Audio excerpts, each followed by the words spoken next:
ازاي تكسب من الذكاء الاصطناعي في 2026؟ قبل ما اقول لك ازاي تكسب منه، حابب ان انا اعرفك ان الذكاء الاصطناعي مش هو فقط شات جي بي تي، مش هي الدردشه اللي احنا بنقعد نتكلم فيها مع شات جي بي تي هو دوت الذكاء الاصطناعي. الذكاء الاصطناعي هو حاجه اكبر واعمق من كده بكتير جدا. خليني اقول لك نبذه بسيطه عن الذكاء الاصطناعي. فاكر زمان لما كنا بنلعب بلاي ستيشن ما تلاقيش حد يلعب معاك، تلعب مع الكمبيوتر؟ هو الكمبيوتر دوت هو ده كان تدريب الذكاء الاصطناعي علشان يبقى دلوقتي هو الذكاء الاصطناعي. فاذا ان الذكاء الاصطناعي هو عباره عن كمبيوترات كبيره جدا وبروسيسور واوامر قدروا من هنا ان هم يجمعوا كل حاجه موجوده على جوجل وعلى كل المنصات احنا دخلناها، وابتدوا يدربوا عليها الذكاء الاصطناعي. فابتدى يفهم ان دي صوره، ان دي قطه، ان دي كلب، ان ده حيوان، ان ده انسان، ان دي لغه كذا، دي لغه كذا، ده لما يقول كذا بيبقى كذا. فقدر على مدار السنين ديت يكون شخص قادر على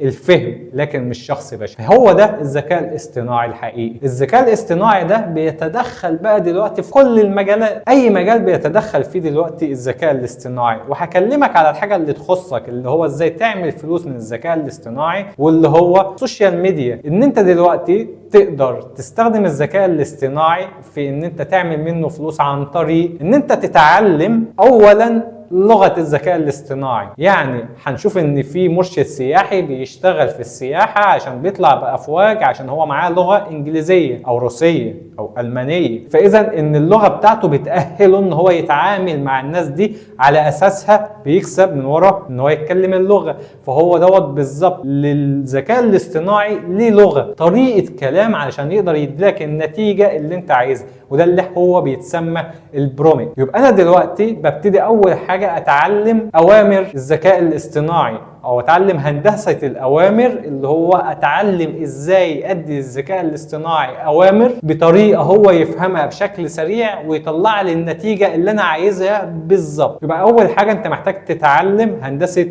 الاوامر اللي هي البرومبت. طيب بعد كده هنلاقي من هنا ان الذكاء الاصطناعي دخل في كل حاجه. الذكاء الاصطناعي بقى يعمل تصميمات، بقى يعمل فيديوهات، بقى يعمل خطط، بقى يعمل اداره للمنصات. الذكاء الاصطناعي اصلا تقدر دلوقتي ان انت تعمل منه ابلكيشنات حتى لو انت ما بتعرفش برمجه. تقدر من هنا منصات معينه زي N8N وغيرها بتقدر تتعلم المنصات ديت ازاي تقدر تعمل ورك فلو. الورك فلو دوت عباره عن ان انت بتقول للمنصه او الذكاء الاصطناعي ان انا عايز ادي لك الامر مثلا من الواتساب او من التليجرام او من الابلكيشن الفلاني، فالامر دوت يروح على جيميناي او يروح على شات جي بي تي او يروح على ديب سيك او يروح على اي شات ذكاء اصطناعي، يحلل الموضوع اللي انا اديته له، وبعد كده يوزع الموضوع ده سواء في شيت اكسل او على جوجل او على الفيسبوك او على اليوتيوب او على المنصه الفلانيه او يكلمني على الواتس او. فهنا هو عباره عن 3 حاجات: انبوت ادخال، بتديله الامر، بياخد الامر يوصله للعقل. العقل دوت اللي هو بقى بيبقى شات جي بي تي او جيميناي او اي شات معروف بالذكاء الاصطناعي في الوقت الحالي. بياخد الامر دوت يحلله ويشوف انت محتاج ايه بالظبط، وعلى اساسه بيبتدي من هنا ان هو يوجهه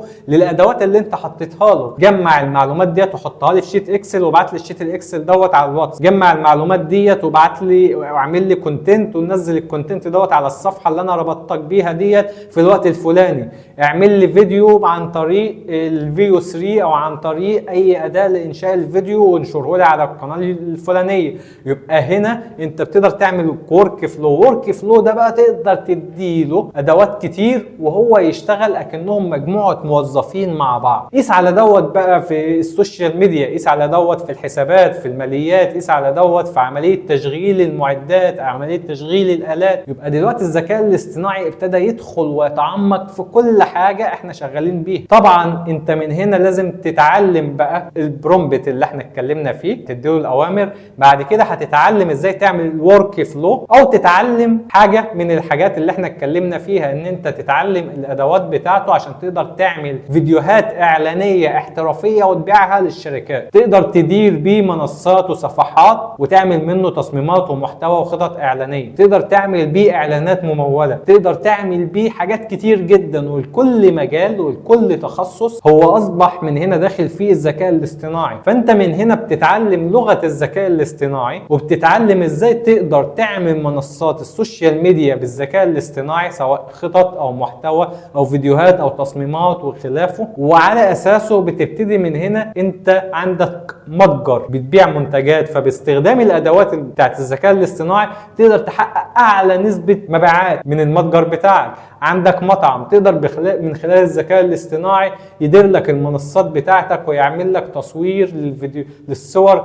اصبح ان انت باي كاميرا هتصور اي صوره تديها له هو هيحول لك الصوره ديت لاحترافيه، ما بقتش محتاج لمصور يجي يصور انتاج عندك. فاذا من هنا ان الذكاء الاصطناعي هو دخل في كل المجالات. كل اللي عليك ان انت محتاج تتعلم ازاي تديله الاوامر اللي تطلع منه نتيجة احترافية تقدر من هنا تبيع النتيجة ديت للشركات. هتلاقي بقى شباب كتير دلوقتي، صفحات كتير بالفعل شغالة دلوقتي بتعمل فيديوهات وتبيعها لأصحاب البراندات، بتعمل فويس اوفر أصوات وتبيعها ليه؟ علشان تتركب على الفيديوهات، بتعمل تصميمات وتبيعها، بتدير صفحات بالذكاء الاصطناعي، بيبيع ليك أصلا الأدوات بتاعت الذكاء الاصطناعي، بيعمل كورك فلو اللي احنا اتكلمنا عليه، اللي هو بيعمل لك زي شات كده، زي بوت خاص بيك. عايز مثلا حد يدير لك الصفحه بتاعتك، هو هيخش يركب الادوات اللي تقدر تدير الصفحه بتاعتك ويبيعه لك او يعمله لك باشتراك شهري بميزانيه بسيطه. فاذا من هنا بقى اصبح ان الذكاء الاصطناعي في حاجات كتير جدا تقدر تتعلمها، وبعد ما تتعلمها سهل جدا ان انت تلاقي العميل اللي عايزها وتلاقي السوق بتاعك. فانت دلوقتي ما تشغلش بالك بمين العميل اللي انت هتبيع له، لان كده كده الذكاء الاصطناعي دخل في كل حاجه. انت خش بس اتعلم الذكاء الاصطناعي، ولما تتعلم الادوات ديت هتلاقي نفسك الناس هي اللي بتطلبك. بتعمل محتوى خاص بيك، ان انت راجل بتقدر تعمل الذكاء الاصطناعي وتعرض الشغل بتاعك على السوشيال ميديا، ان انا بعرف اعمل كذا وبعرف اعمل كذا بالذكاء الاصطناعي، التصميم ده عملته في 10 دقائق بالذكاء الاصطناعي، الفيديو دوت عملته في ساعه بالذكاء الاصطناعي، الاعلان ده عملته بكذا، وابتدي جرب وابتدي اعرض الشغل بتاعك. هتلاقي الناس بتبتدي تبعت لك وتقول لك انا عايزك تعمل لي فيديو زي ده، تعمل لي صوره زي ده، تعمل لي بوستر زي ده، تعمل لي اعلان زي ده، وهكذا. فمن هنا استغل الفرصه ديت، لان في الوقت الحالي ناس كتير جدا هي بتحاول تسعى ان هي تعرف الذكاء الاصطناعي وتتعلم الذكاء الاصطناعي، لكن هو في مرحله لسه اللي هو نفسه بيتطور، نفسه لسه فيه تحديثات، نفسه محدش قادر ان هو لسه يفهمه بشكل كامل، هو نفسه لسه ما وصلش للنضج الكامل. فعلشان كده فرصتك من دلوقتي ان انت تنتهزها وتتعلمه من دلوقتي، علشان تكون من اكتر الناس اللي سابقه في المجال ده. فلما يبتدي يسيطر على السوق تكون انت قادر ان انت تستخدمه في ان انت تطلع منه فلوس، وان انت تبيع خدمات باستخدام الذكاء الاصطناعي، او تطور الشغل بتاعك بالذكاء الاصطناعي. ولو عجبك الفيديو ما تنساش تعمل لايك واشتراك لو بتتابعني على اليوتيوب، ولو بتتابعني على اي منصة تانية اعمل لي متابعة، وان شاء الله اشوفكم على خير. الفيديو اللي جاي هقول لكم على تريكات عملية باستخدام الذكاء الاصطناعي.